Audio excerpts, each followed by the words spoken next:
wide range of organisms, and today I am going to show you a diverse group of organisms.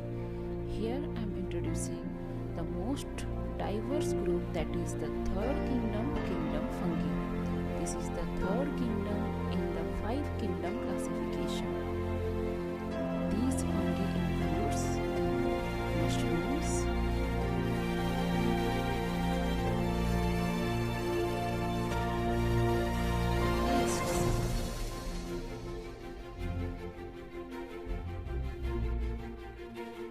molds, or else we can call it as Rhizopus,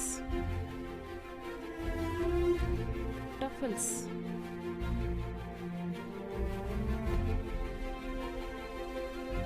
lichens,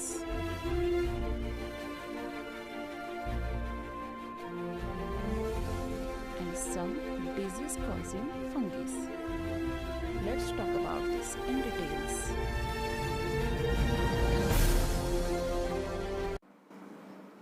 Fungus are the third kingdom in the 5 kingdom classification. We can categorize broadly it into microscopic and macroscopic organisms. Microscopic means which all can be observed only under microscope, but macroscopic means which all can be observed in naked eyes.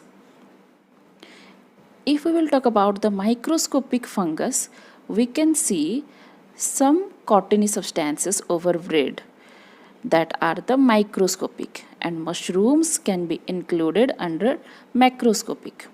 Let's talk about the microscopic type. So if you will talk about the microscopic type, they may be unicellular or they may be multicellular in nature. Yeast is an example of unicellular fungus, and Rhizopus is an example of multicellular fungus. Yeast is the only fungus which is unicellular. Rest all fungus are multicellular in nature. Hello students, how are you all? I hope you all are doing well, and I hope you all are completing your works at time. So if you all remember, we have completed the 2 kingdoms of the 5 kingdom classification. What were the 2 kingdoms? The first kingdom was Kingdom Monera and the second kingdom was Kingdom Protista. So today we are going to discuss the third kingdom, that is the Kingdom Fungi or Fungi, whatever you can pronounce. So today we will discuss about the third kingdom from the 5 kingdom classification, that is Kingdom Fungi. This is the third kingdom from the 5 kingdom classification. So if we will talk about the general features of fungi, at first I am going to discuss with you about the general feature of Kingdom Fungi. Then we will go in details. Okay. So if we will talk about the general feature of Kingdom Fungi, then we can say the members in the Kingdom Fungi are multicellular eukaryotic organisms. They are multicellular. They are made up of more than one cell, and they are eukaryotic organisms. Already we have discussed what are prokaryotes and what are eukaryotes. Eukaryotic organism means they have a definite nucleus, a membrane bound nucleus. That kind of organism we can call it as eukaryotic organism. So all the fungi are multicellular except yeast. Okay, yeast is a fungi which is unicellular. Remember this. Yeast is a fungi which is unicellular in nature. Except yeast, rest all fungi are multicellular. They are made up of more than one cell. And they are eukaryotic organism, means they have well-defined cell organelles. They have nuclear membrane. Okay, this is the most important thing for eukaryotic organisms. We have discussed. Eukaryotic organisms have a membrane-bound nucleus. Okay, it should be must in eukaryotic organism. So they have well-defined nucleus, that is the membrane-bound nucleus, along with some other cell organelles. Okay, it has one distinct feature. See, fungi are generally it looks like plant. Okay, the characteristics of fungi sometimes it matches with plants except in a single character. A prominent character is there which will differentiate the characteristics of fungi with the plant or plantae. What is the characteristic difference? See, plants have the most significant character what they can produce. Okay, plants have a very significant feature that they can produce food, which makes them differentiate from all other kingdoms. Rest all members of kingdoms generally they cannot produce, except some of them. Already we have discussed about bacteria. Okay, so these kingdom fungi, the members of kingdom fungi resembles plant, but only the difference is that the members of kingdom fungi cannot produce food. Means they do not bear chlorophyll. Okay, they do not bear chlorophyll. Chlorophyll is absent. Plastid. Plastid is also absent. I think you all are reminding what is plastid. Already we have discussed in the cell chapter in class 6. Okay, it contains pigments. Okay, yeasts do not have chlorophyll.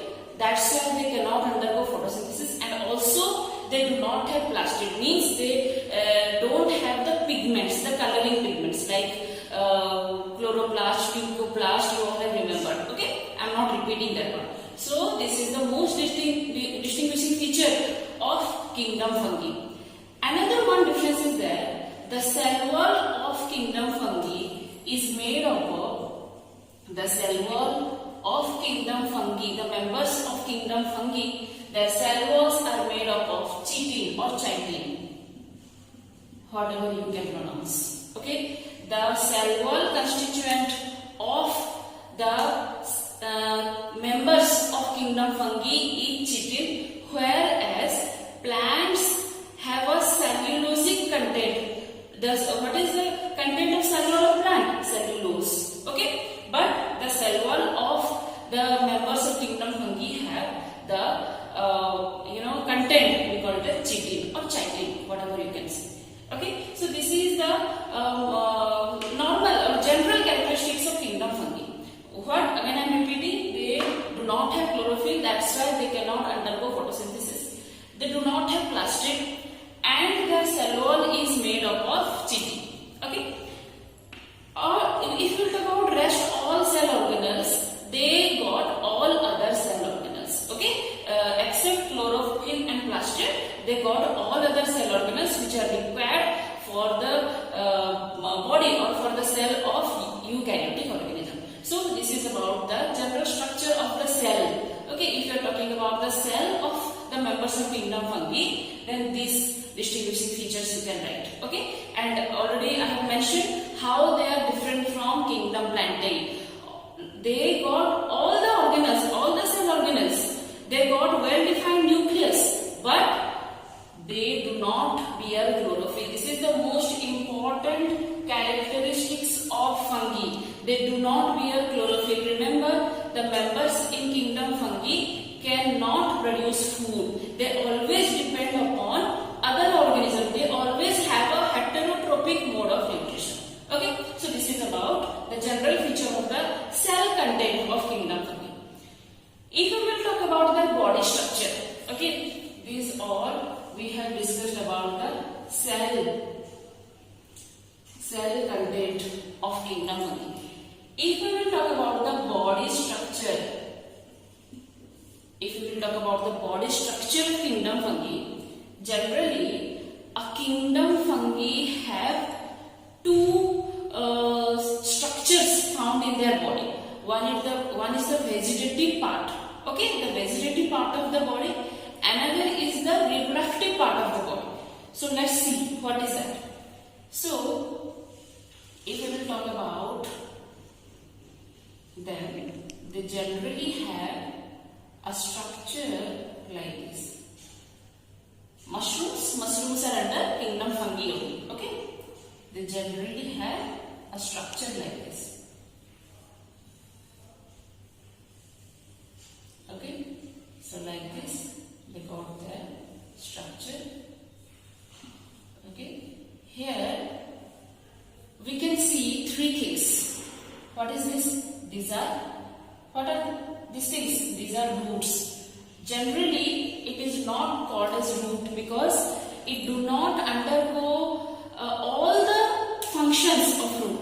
It looks like root and some of the function of root it plays, but not all the function. That's why these are called rhizoids. Okay, rhizoids. These are the rhizoids, and by the help of the rhizoids, they can stand firmly over the wood or over the soil. Okay, these rhizoids only helps them to stand erect, help them to stand straight over the surface where they are growing. Okay, what is the next portion?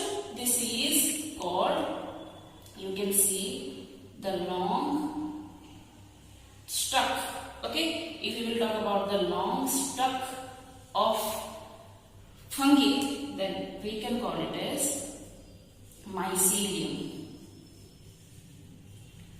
This is called mycelium. Okay, the long stalk of the fungi, we call it as mycelium.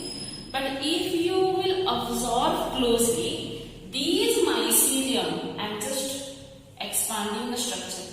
These myceliums are actually like this. They are made up of number of branched or thread-like structures. This is one mycelium. Okay, this is one mycelium. It has number of thread-like structure, and these thread-like structures are called hyphae. What we call it as hyphae. Hyphae. So we can say hyphae aggregate in a place or hyphae combine in a place to form a mycelium. Okay, again I am repeating. A group of hyphae is called mycelium. Most of the time in short question you will get a group of hyphae is known as dates. A group of hyphae is known as what? Mycelium. Okay, so this is the mycelium of fungi, which is made up of number of branched structure called hyphae. So mycelium is the bundle of hyphae. Number of hyphae combine in a place, number of hyphae, they will aggregate, they will combine in a place to form the mycelium. Okay, mycelium is the aggregation of hyphae. Okay, next on the top you can see a structure. This is actually the reproductive structure of fungi. This is called sporulating structure, or we can call it a sporophyte. This I am not mentioning the name exactly, it is not given. The upper structure, this structure bears small spores.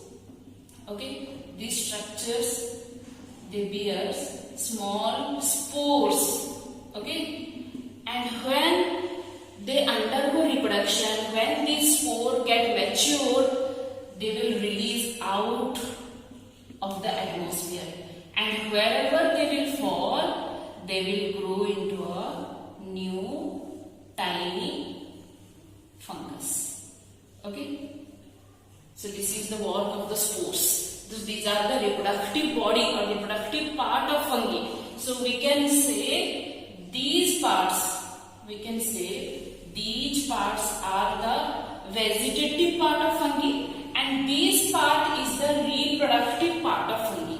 The upper part, the reproductive part of fungi contains number of spores. It bears number of spores with it, and when that spores will release out to the atmosphere, they will fall on a surface, they will grow into a new fungi.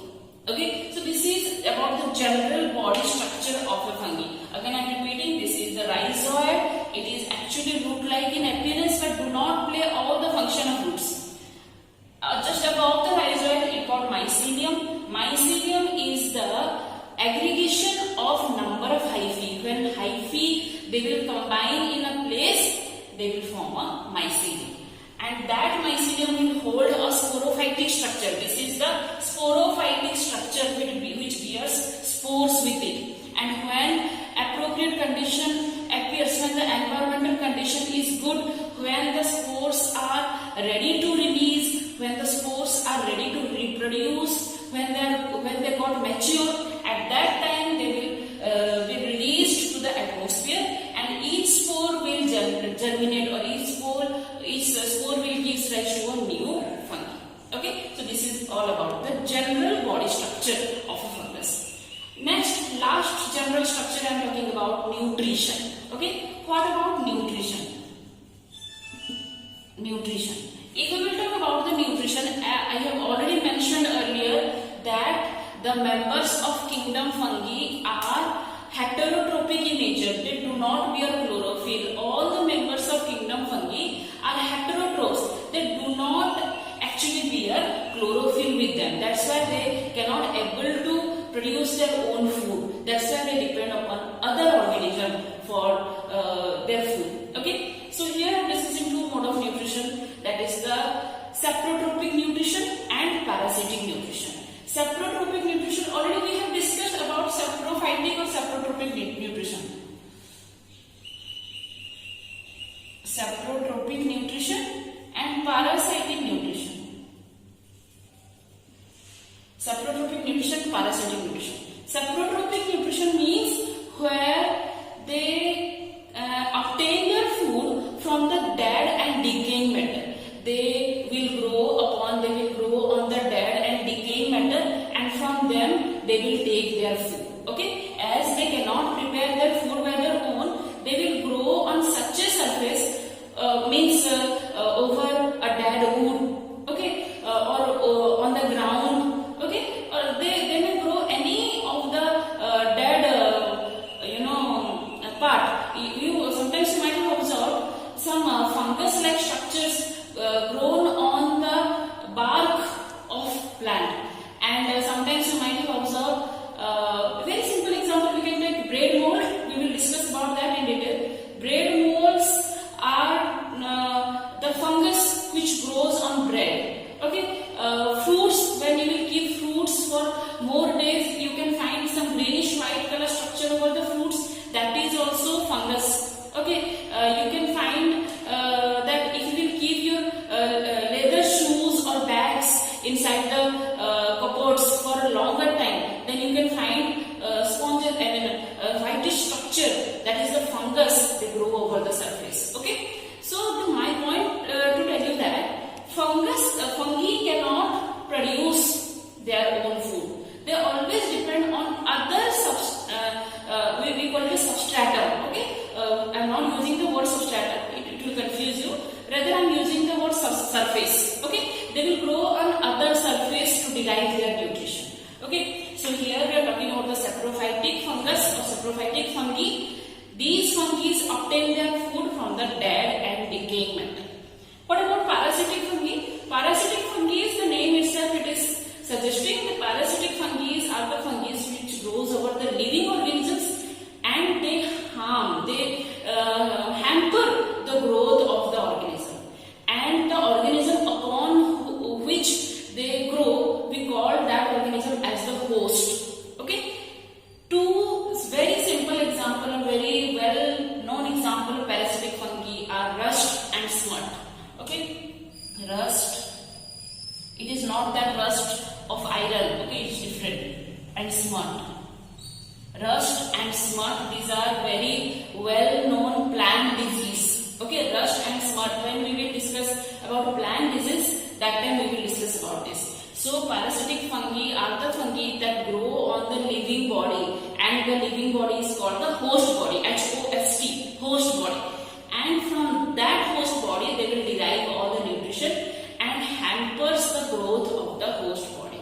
Rust and smut are two well-known plant disease which are caused by fungi. Okay, they grow on the plant and they will hamper the growth of the plant. Okay, so this is all about the general characteristics of a fungi. Here we have talked about the general characteristics like about the cell, about their body structure, and about the nutrition, how they obtain their nutrition. Okay, and remember these parts, this is very important.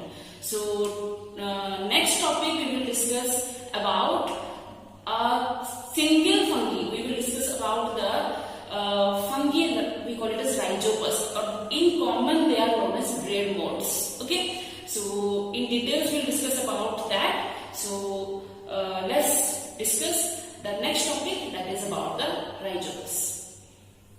You all might have observed a cottony substance over bread. Do you know what are that? That are the living cells. Yes, that are the rhizobus. Here we can take another example of coconut. You can see the same cottony appearance here. If we will zoom it and see it enlarged view, then we can see the structure of the rhizobus. You can observe a clear structure of rhizobus here.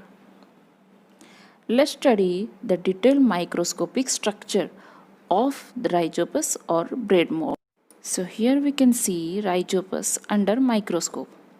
So here you can see a clear view of rhizobus, or commonly it is called as bread mold, and we can see the enlarged view under microscope. If we will see the structure of the rhizobus, then we can identify the hyphae. Okay, these are the group of mycelium, a sporangium which contains spores, and these spores, when dispersed outside, they grow into new rhizobus. So let's discuss about rhizobus. Okay, rhizobus is a group of fungi. Okay, generally it is very common to us in our daily life. We can see rhizobus. Where they are growing? They are growing generally in the stale bread, in the rotting fruits, and again in the last topic I was giving you the example when we keep our leather items for longer days without using them. There also a fungus can grow, and that is the what? Rhizobus. So rhizobus generally grows on organic matters. Okay, generally in food contents. Okay, generally it grows on the food items. Okay, so the common name of rhizobus is bread mold. Okay, so here we will discuss a detailed structure, the detailed nutrition and respiration of rhizobus. Here we will discuss about the structure, nutrition and respiration of rhizobus. So let's start with structure. Okay, if we will talk about the structure of rhizobus, again the same I have discussed in the general structure. It also got the general structure like the mycelium,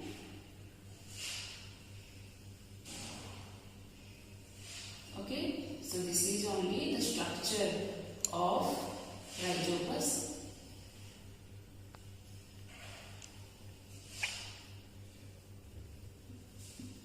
Okay, and as we have discussed in our previous topic, it got a fruiting body. This is called fruiting body.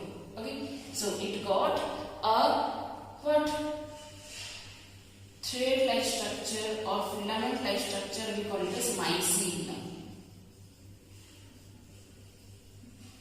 Mycelium is the combination of, if you all remember, mycelium is the combination of the group of hyphae. Number of hyphae, they will combine to form a mycelium. Number of hyphae, they will combine in a place to form a mycelium. And if we will see a single structure of mycelium, it generally is multinucleated. Means if you will see the general structure of hyphae,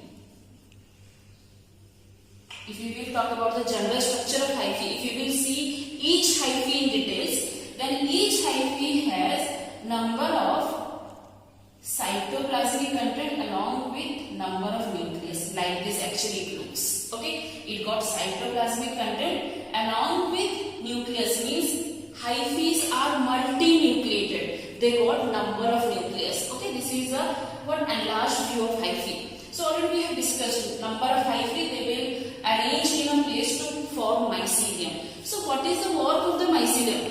Mycelium generally grows in the search of food and air. Okay, generally they grows in the search of food. It's not necessary that they will grow upward only. They may also grow downward. These are also the mycelium which are named as rhizoid. As I said, they looks like root, but they are not actually the roots. These are also the mycelium. They go inside the food. Okay, here the mycelium are moving downward, and these myceliums are moving upward. Sometimes mycelium may move like this. Okay, the movement of mycelium takes place in the direction for the searching of food. Okay, mycelium moves in a direction wherever they will search, wherever they will get their food. Okay, sometimes mycelium also move downward to search of food, and that is named as rhizoid. Okay, rhizoid. Rhizoids generally looks like root, but it do not plays a function of root. Okay, so here you can see just above, if we will discuss just above, from here it forms a fruiting body. Okay, so this is the fruiting body. This fruiting body is called, it is the, as I said, reproductive structure of fungi. And if we will talk about rhizopus, this structure is called sporangiophores.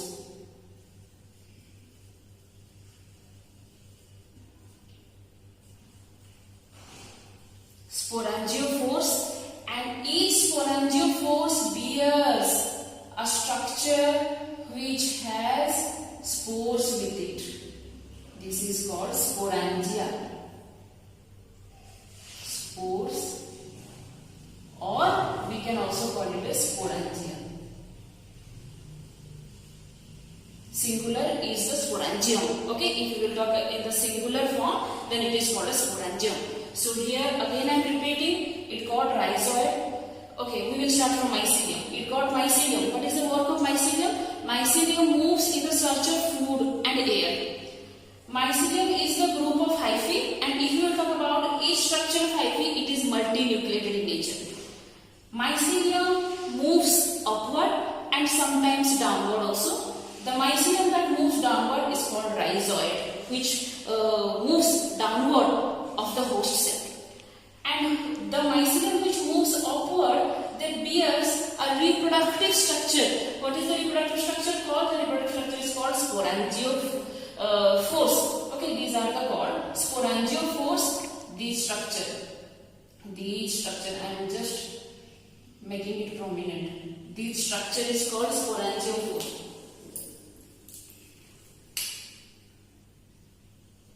This structure, it is called sporangiophore. Okay,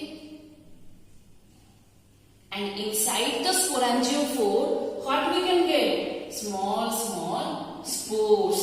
These are called sporangia, and singular we can talk about sporangium. Okay, so these are the spores. Already I said, when they will release out, when they will get appropriate condition, or when they will mature, they will be released out, and when they will fall over the surface, again there they will grow into a new rhizopus. Okay, here they will grow into a new rhizopus. So this is their reproductive body. Generally we can also name it as fruiting body. This is called fruiting body. Okay, remember the names. This is called the fruiting body. These fruiting bodies bears spores. Okay, so these are nothing but, this is also one part sporangiophore. This is also one sporangiophore. Okay, this is also one sporangiophore, and bears spores inside. These spores, when they are released outside, when they will get mature, when they will be released outside, they will form new rhizopus. Okay, so this is about the body structure. Okay, one more structure here we got. This is the stolon. If you all have remembered, we have already completed this part in class 6, I think. What is stolon? Stolon is a vegetative reproductive body. Okay, it connects. See, if you can see, it connects from this part to this part. This is the vegetative part, a vegetative reproductive part of this fungi. Okay, again they may form stolon to grow another rhizopus. Okay, so like this they may spread their generation. They may spread their mycelium all over the fruits. Okay, and sometimes in breads, sometimes in rotten fruits, sometimes in cloths and are the place where they used to grow. Okay, so this is all about the structure of rhizobus. Next, let's talk about the nutrition. If we will talk about the nutrition, it is heterotrophic in nature. As I have mentioned, fungi cannot prepare their own food. They do not have chlorophyll. That's why they are always heterotrophic in nature. And already we have discussed about two modes of nutrition. What are that? Saprotrophic or saprophytic nutrition and parasitic nutrition. I am not again going details about nutrition. The same in case of rhizobus also. Rhizobus is generally called as bread mold, and it grows over the stale bread and rotten fruits. Okay, sometimes in rotten vegetables also it grows. Sometimes it grows on the cloths and leather items. Generally, it sucks the organic matter of the surface from it is growing. So here you can see. Okay, some new thing about nutrition I am saying. Here you can see these mycelium. Okay, these are called rhizoid, as I have mentioned. These mycelium sucks the organic food material from the surface where they are growing. Suppose here we are talking about a bread. Okay, it will grow like this, a cottony-like structure. Rhizobus generally appears cottony. Okay, over the surface where they are growing. Their cottony-like structure means these are the mycelium, and inside it they will project small rhizoids. Okay, means the mycelium will move down. From where they will get food in the bread? Upward or downward? Obviously downward. Okay, that's why you cannot find like a structure in bread. You cannot see like a structure, but if you will see these structures in microscope, they will appear like this only. Okay, they got mycelium and they got what? Fruiting body or the sporophytic body over their tip of the mycelium. So these are the rhizoid, which sucks the food material from the surface where they are growing. Then how they suck? What happened to them so that they can able to suck? So when they will grow over the surface of the host, they will secrete one enzyme. Okay, they will secrete one digestive enzyme, so that the complex organic food of the host will be digested to simple food, and that simple food will be taken by the mycelium. Again I am repeating, the rhizoids or from the mycelium a kind of digestive enzyme is secreted which will digest or which will make the complex organic food into simple organic food, and that simple organic food is taken by the fungus, okay, or by the fungi. And when they will suck all the organic nutrient, they will hamper the food material. Okay, so this is how they undergo nutrition. And already we have discussed about the parasitic fungus. Okay, they may also parasitic in nature, which may harm. Generally, rhizobus is not actually parasitic. They mostly grow over bread. They mostly grow over rotten fruits, rotten vegetables, or cloth or leather item, whichever we are keeping for long days. Okay, so this is about the nutrition. They will suck. They will produce one enzyme. They will suck the nutrient and they can take it. Next, we can talk about the respiration.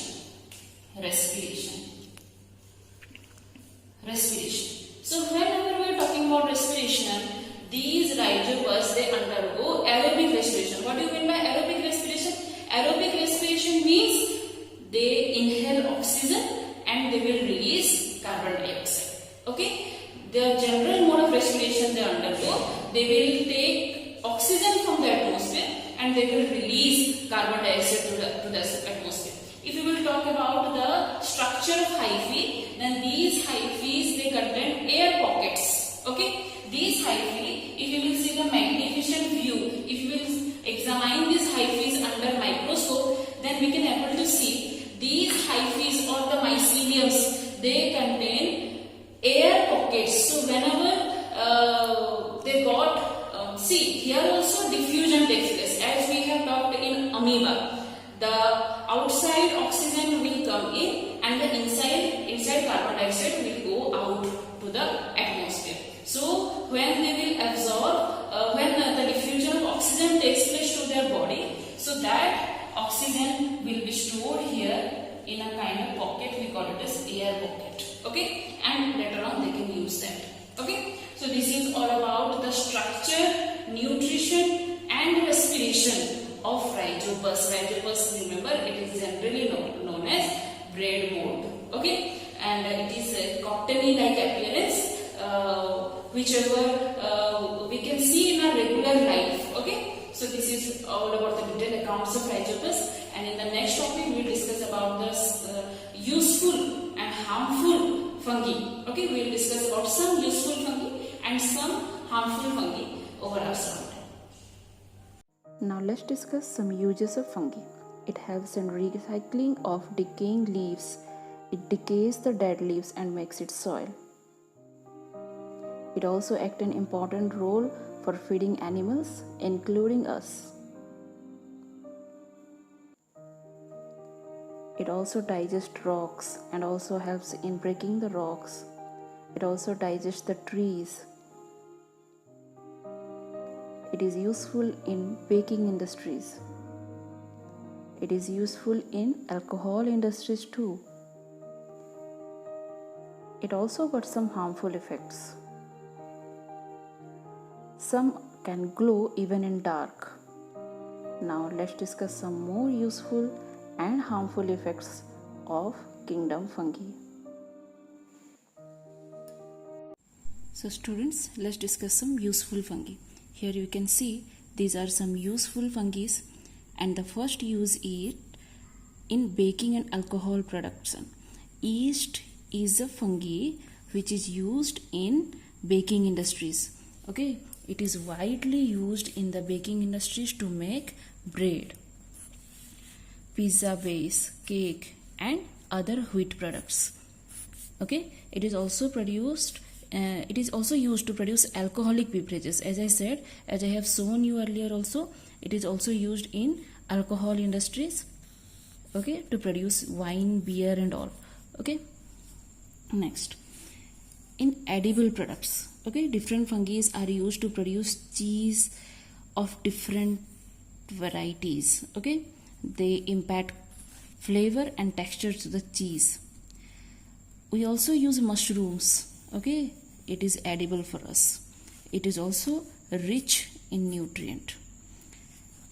Medicinal and commercial products. Penicillium. Okay, already I told you also in our last videos about penicillium. Penicillium is an antibiotic. Okay, penicillium is an antibiotic and it is extracted from Penicillium notatum. Okay, it is extracted from Penicillium notatum. Okay, next, fungi such as Aspergillus niger. Okay, this is a scientific name. Fungi such as Aspergillus niger are used for the commercial production of acids, organic acid like citric acid. Okay, just remember these names. Aspergillus niger is also used commercially prepared soya sauce from soybean. It is also used to extract soya sauce from soybean. Okay, then biofertilizer, mycorrhiza. All you are reminding of this or not? In 6th class I told you, I think. Mycorrhiza is a what? Is a symbiotic association between fungi and the roots of some plants. Okay, when fungi lives symbiotically. What is symbiotic? Means they will benefit the plant and also they will get benefit from the plant. Okay, so mycorrhiza is the association between fungi and roots of some plants. So mycorrhiza is a mutually beneficial relationship between plant, roots and some fungi. Here it is given. Okay, it may come in short question. Okay, mycorrhiza is a symbiotic relationship between fungi and some roots of some plants. Okay, So the fungus present in the root of the plants take up water and mineral nutrient, and in return also they give food to the fungus. Okay. Next, recycling of nutrients. Recycling of nutrients, just before I have shown you how they are recycling the dead leaves into soil. Okay, the same they also recycle the nutrients. Okay, they are the saprotrophic fungus. Okay, they feed on dead and decaying matter, and they recycle the nutrient present over their body. Okay, they feed on dead and decaying matter, and they recycle the nutrient of the body of the dead and decaying matter. Now let's talk about the harmful fungi. Food spoilage. Okay, as we have talked about the bread mold. Okay, Aspergillus. Some of the species of the fungi spoils the food. Okay, molds. Okay, we can talk about molds. As I said, bread molds. Molds grow on moist food substances. Remember, molds, as we have discussed about the Rhizopus. Okay, we have discussed about the Rhizopus species. So that Rhizopus includes the molds. Okay, and molds generally they grow nicely in moist place, and these molds grows on bread, fruits, vegetables, and spoil it. Okay. Next, spoilage of non-food substances. Sometimes they also spoil the non-food substances. I have mentioned it in our video. They sometimes grow on wool, paper, furniture, in leather, shoes, bags, and all. Okay. Disease and decay. They also produce disease. Okay. There are some here. It is given disease causing organisms which cause disease in several animals and plants. Toadstool is a mushroom. Okay, remember, toadstool is a mushroom which looks like an edible mushroom, but it is not actually edible. It is poisonous. Okay, and it results in the death. Toadstool is a mushroom which should not be eaten. Then polyporous. Polyporous is a type of fungi that can cause the decay of standing trees. Okay, they will degrade, they will harm, okay, the trees, standing trees. Fungi such as molds, mildew, smut, and rust causes disease in plants. Already I have mentioned about rust and smut. So fungi such as molds, mildew, smut, and rust causes disease in plants. Okay. Fungi can also cause human diseases. Okay, we call it a skin allergy. Okay, near the food, as I have shown you in the video. Okay, oral allergy also it causes, ringworm also it causes. So these are some of the useful and harmful fungi. Just try to remember these names, and here with this we have completed our third kingdom, and in the next class we will discuss about the fourth kingdom in the 5 kingdom classification, that is about kingdom plantae. Till then, goodbye, take care, thank you.